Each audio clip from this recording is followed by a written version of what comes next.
This is Hegseth, Secretary of War. We are pivoting the Pentagon. Listen to what he says here. And because this dovetails to what you were talking about.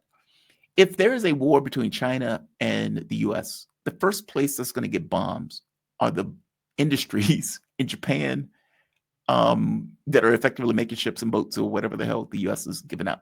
Those things should be built at home. Hegseth is effectively saying the Pentagon is pivoting to a state of war. We're not just buying something. We're solving life and death problems for our warfighters. We're not building for peacetime. We are pivoting the Pentagon and our industrial base to a wartime footing. Building for victory should our adversaries FAFO. We're not just... He literally just said, fuck around and find out. This is the Secretary of War. What the hell, man? This is such a degradation of, when the empire is declining, when the president curses, like drops the F-bomb in the middle of a formal address. You mean when the reality TV show host became the president? Yes, the guy who was in wrestling WWF for a while.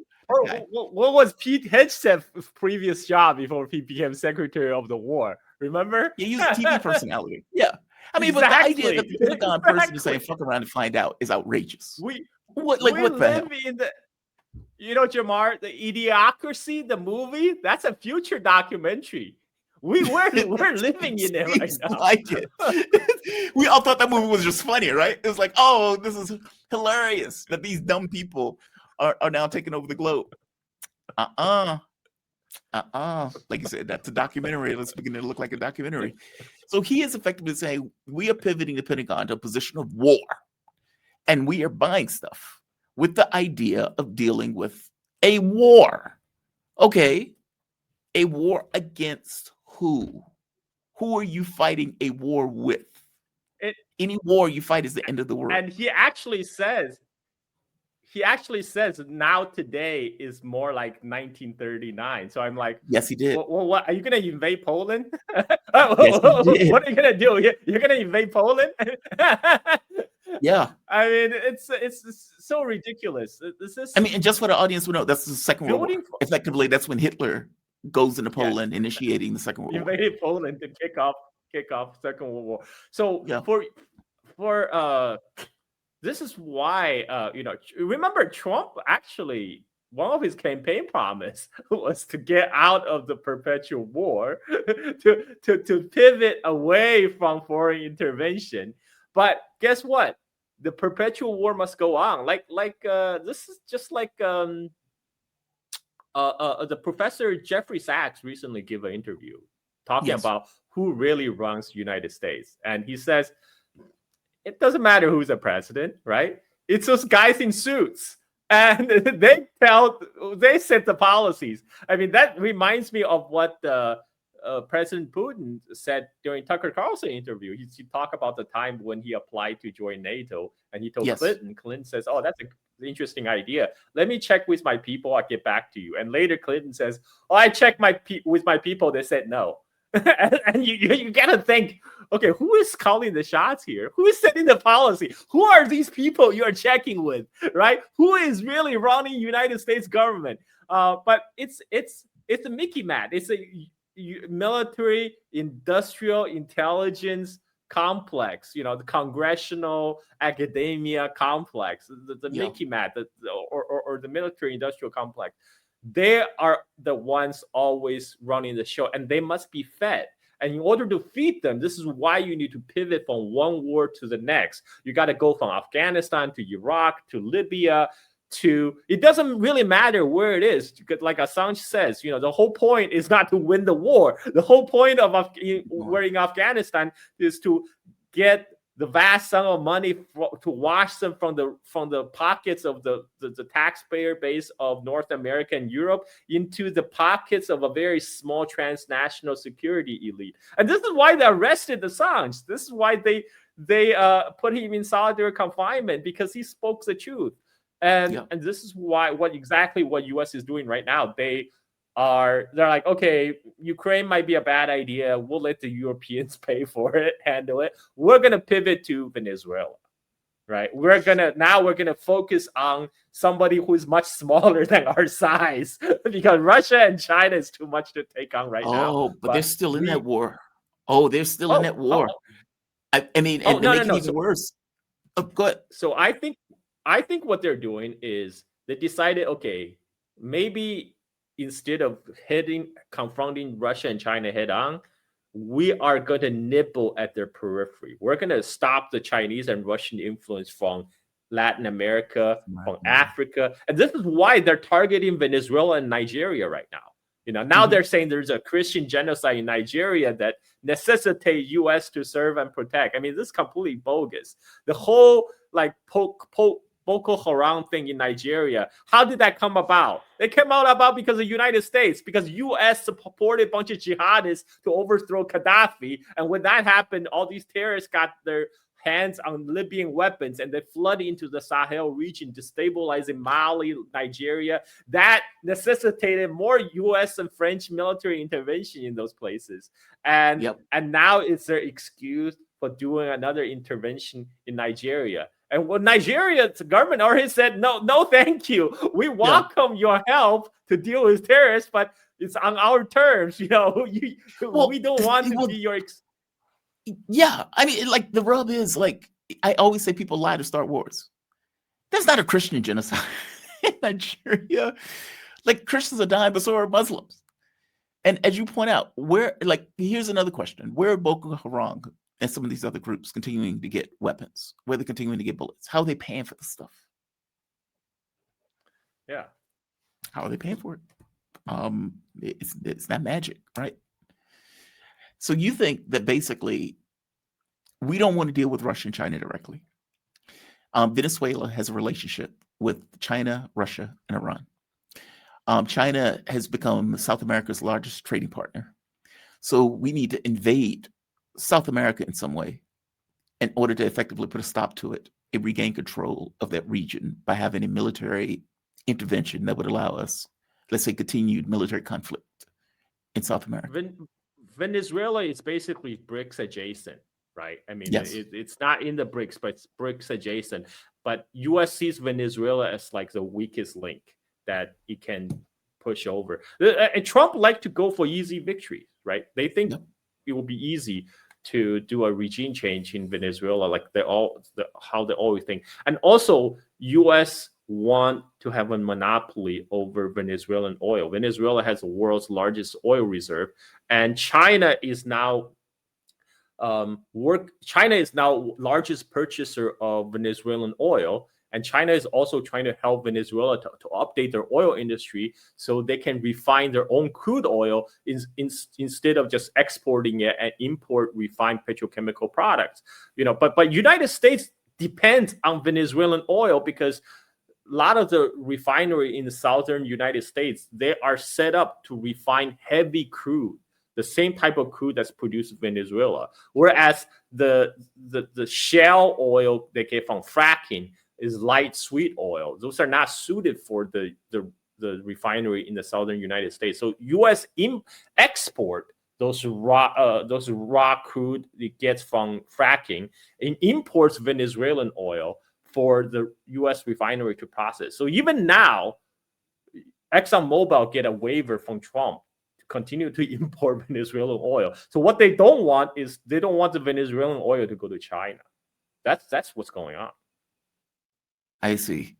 And the same thing I would imagine with Nigeria, where it's like, all right, we need to get further ensconced in Africa. Yes. Oh man. Yes. China's also investing heavily in Nigerian infrastructure. This is why U.S. is trying to curtail Chinese and Russian influence in Africa and Latin America, because that's the places U.S. think they can have advantage through proxy war, color revolution, and regime change. What does China like? I'm always shocked that China never responds to that stuff. I mean, China still adheres to its non-interventionist foreign policy, and China is also very realistic about its own power projection capability. Right. So right now, China's military is designed to maintain its superiority around its neighborhood, right? This has been demonstrated by the recent Chinese military parade. But China still lacks a power projection to, send the Chinese Navy to Latin America or to Africa, right? The Chinese Navy is not designed for that. It's designed to protect its own neighborhood, and that's not the role of the world police. Is not the role that China seek to replace. The U.S. keep on thinking China is going to replace U.S. as a world hegemon, and China has no interest in that. But having said that, China do work different. How China and Russia, the way they work is Russia usually provide the hard power. Yes. The muscle. China provide the economic lifeline. This is how usually the Russia will come in to provide with weapons, military assistance, and sometimes military intervention, like in the case of Syrian war. China will provide economic assistance and investment and economic lifeline. This is how, because that's the strength of China. China is leveraging its own strength, and it does not count. It works with Russia in tandem in that way. They don't kind of butt heads. So that makes sense. Will China be forced to create a power projection as a way of, because I used to have these conversations where I would ask, how does a country that plays chess deal with a country that plays Go, or vice versa? How does a country that plays Go deals with a country that plays chess? And what I mean by that is, chess is I don't think Trump zero-sum. played chess, by the way. I don't think Trump should play chess. He maybe No, checkers. Yeah, right.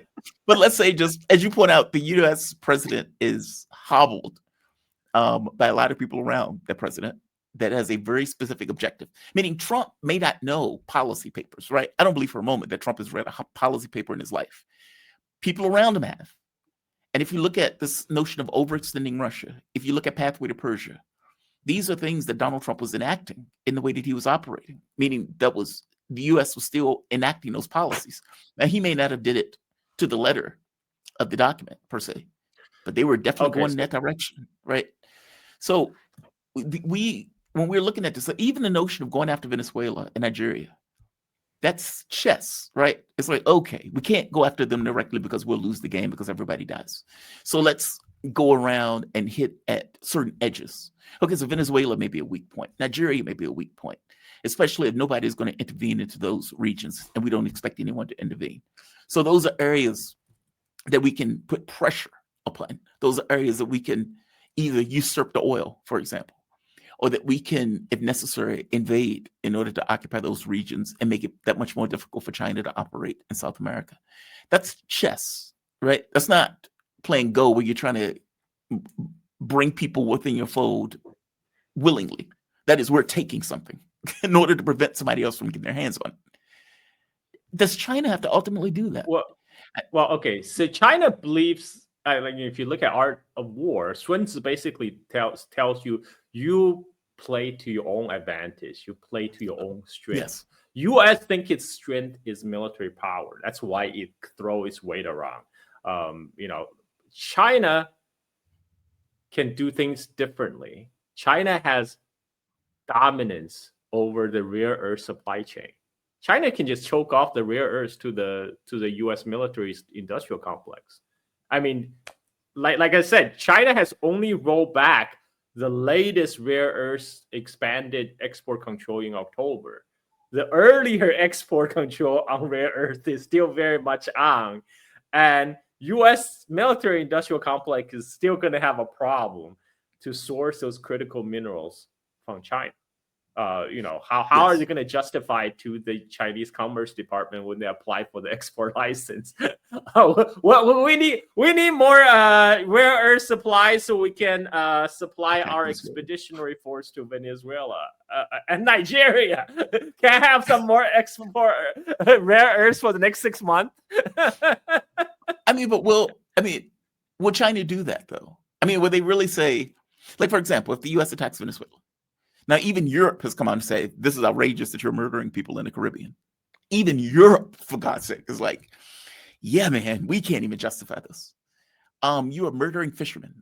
Let's be very clear what's taking place. The president is doing something grotesquely illegal and is effectively giving illegal orders.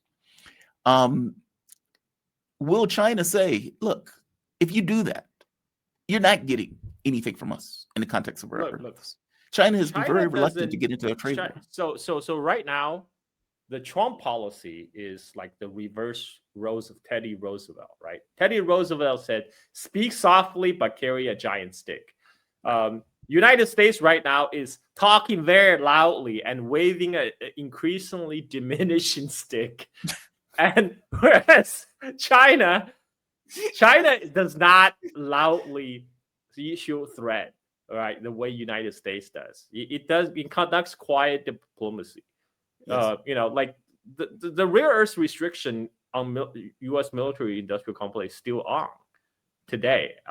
China doesn't have to say anything about it. They don't have to make a big announcement like, we got you by the balls. But they just know. They just know they have that power. and U.S. also beginning to understand finally after 7 months. So that's how China plays. China doesn't beat its chest like, I got the power, fear me, right? You hear Mike Tyson. You don't need to constantly try to project strength. People know you are strong. Right? People back off. That's how China plays the game. There's a story about Mike Tyson where he was this guy he was talking about. He was at a bar or he was trying to get into a nightclub, and apparently the bouncer was getting very aggressive with him. I don't know what was taking place between these guys. Mike Tyson shows up and is like, hey man, this guy bothering you? In which case the bouncer is like, you want to go into the club? Hey, go into the club. Like it's Mike Tyson, right? Like everybody knows. All right, Mike. So just kind of let the guy through. No, I understand your point. It's effectively like, you guys can do this, but there will be consequences for you doing this. We don't have to state it, but they will be there. Having said that, I still think China should make an example out of Dutch. And I think the rest of the world will rejoice, especially where I am. I live in Bali right now. I think a lot of Indonesians will support that to see the Dutch humbled. These are balls. Like, it's like, I mean, like the nerve of them doing that. Yeah, Europeans should have a backbone, man. Carl, always appreciate these conversations, man. Always appreciate you joining me. The audience loves you. We have a really good crowd today. Carl Jha is host of Silk and Steel podcast, focused on China's surrounding regions and their history, culture, and politics. You can follow Carl on Twitter at Carl Jha. You can follow his podcast at Steel Silk In.